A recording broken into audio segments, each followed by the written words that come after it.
What's up, guys? Today we are going to break down a video tutorial. This is from Scott Stokely. If you guys don't know who Scott Stokely is, you're probably really new to the sport. Scott Stokely has been around for a very long time. He is, if not a Hall of Famer, one of the best sidearms to ever play in the sport. And this year he's going off on social media. He is on a warpath. Actually the past couple years, but this year is really popping off. He's on a warpath to teach everybody and anybody that'll stop and listen, and I absolutely love that. So what we're going to do is we're going to take his one simple answer or one best answer. I can't remember the title of the video. It'll be over here or over here.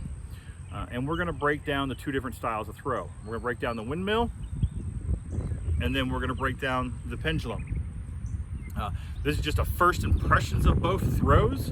If you guys want to see me post more video about it, leave a note in the comment section, and also questions about it or suggestions that I try during the process. You guys teach me, I teach you, we all learn together. Leave that in the comment section too. But the link to the original video will be in the description, so please go give him a subscribe if you have not already. And yeah, thank you, Scott, for teaching all of us. It's been an absolute pleasure to watch all your tutorials in the past few years, and keep going, keep being better than yesterday. Thank you. All right, so windmill, you're gonna bring your arm out over top. You'll see when I first started doing it, I go all the way up. It's because I started watching the YouTube video and I didn't watch all the way through. And after he got done teaching both of them, the brief summary of them, he said, don't go straight vertical. I figured that out a little bit later. But windmill is gonna be out and go. Pendulum is gonna come out, back under, and go. I wish in my throws I could keep that disc out here the whole time. There's two things that I'm struggling with so far in the field work, and there's a bunch that I'm struggling with, but these are the three things that maybe you guys will too. The footwork on the windmill to me it doesn't feel natural, and you know, that's just because that's something I've never done.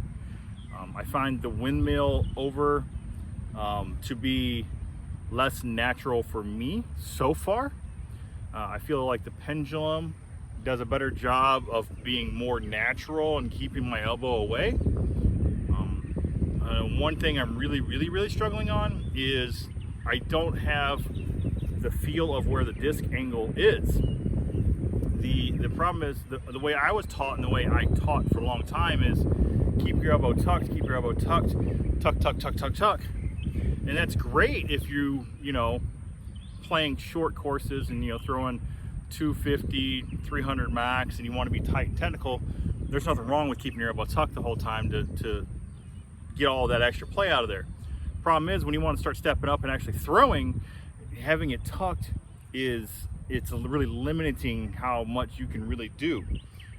But the advantage of having it tucked is I'm not worried about this anymore. I'm only worried about this. When I'm doing the pendulum or the windmill, I don't feel where the disc is. I don't feel if it's on a hyzer, anhyzer, or flat. I can't feel that. So you're gonna see me come over the top a lot, and that's something we can work on as we go. But let's take a look at the windmill. I didn't talk about the windmill much, so I'll be talking while it's throwing. So the windmill for me, like I was saying, it feels a little more complicated. It really feels more foreign than the pendulum. But I gave it a good 20 throws, probably 30 throws. You know, of course I didn't film all of them because I threw them all the way down and then I threw them all the way back, and you know, I threw a lot. I had some really good throws with the windmill. I actually probably had one of my furthest throws of the day with the windmill, but it was kind of like, it was lucky. It was a right to left wind. I chopped over the top of it and it caught an overstable disc on an anhyzer and it just kind of rode out. So I'm not really going to count.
gonna do one more.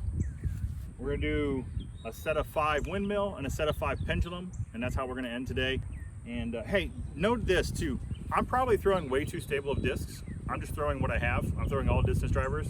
I wouldn't recommend it, but I'm just throwing what I have because I know how they should fly. So yeah, that's what I'm throwing. So let's start with 5 windmill and we'll go from there.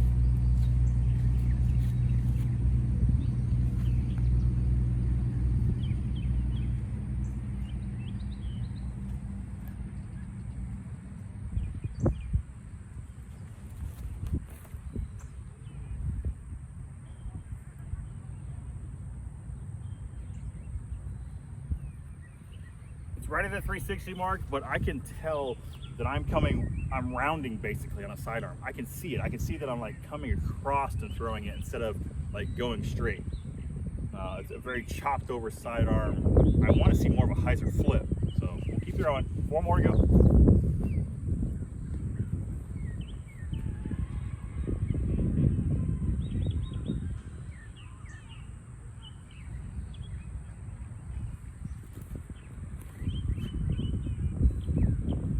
When I try to keep my hips going forward, I come back like this and then I come over the top.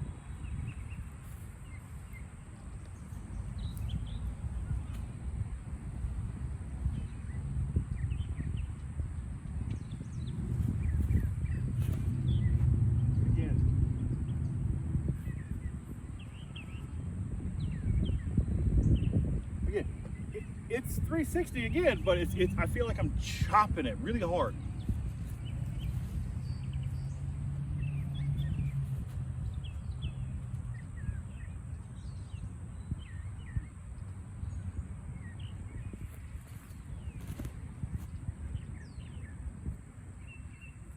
More choppy woppy.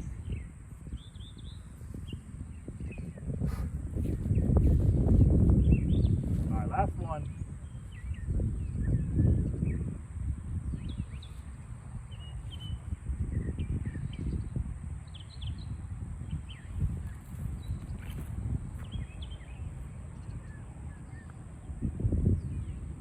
I don't feel like I'm engaging my body in that style of throw. I know I'm probably mechanically doing it absolutely wrong, but I don't feel confident in engaging in that style of throw. So let's go grab them and we will throw the pendulum next.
point straight.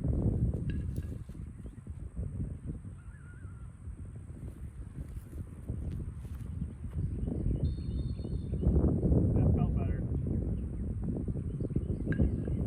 That felt a little better.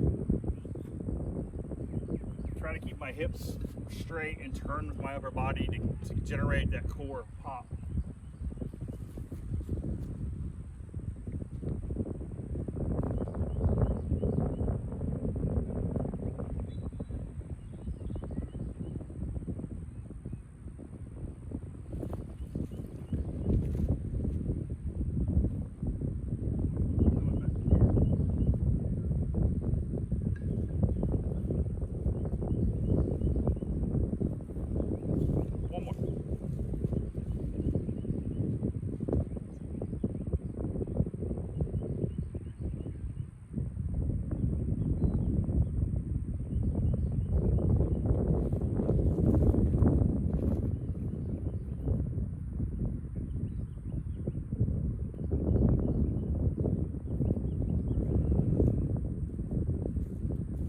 Like there's something there. I'm not gonna master it in the first hour of trying it, but we gotta look into this more. This wasn't gonna be a video, but I decided, since I can't talk to you guys like I want about the Anheuser flat release due to all the wind and my mic being broke, that I would just put this out for you guys and maybe shed away some of that fear that some of you guys might have, to where you're afraid to put yourself out there and try something new. Like we talked at the beginning of the video, just because you got something that somewhat works and you make it work doesn't mean you should stick with it for the rest of your career or the time playing. Don't be afraid to start over to get better. It's something that I struggle with. That's why we're doing an overhaul on my sidearm and my putting, because I've leaned on being okay with okay for way too long. And when my rounds in tournaments fluctuate from a 930 to a 1020 from round to round, being okay is not good enough. And I'm gonna put myself out there, show you guys all this craziness, and I hope it inspires others to do the same. Get out of your bubble, break through, and be better than yesterday.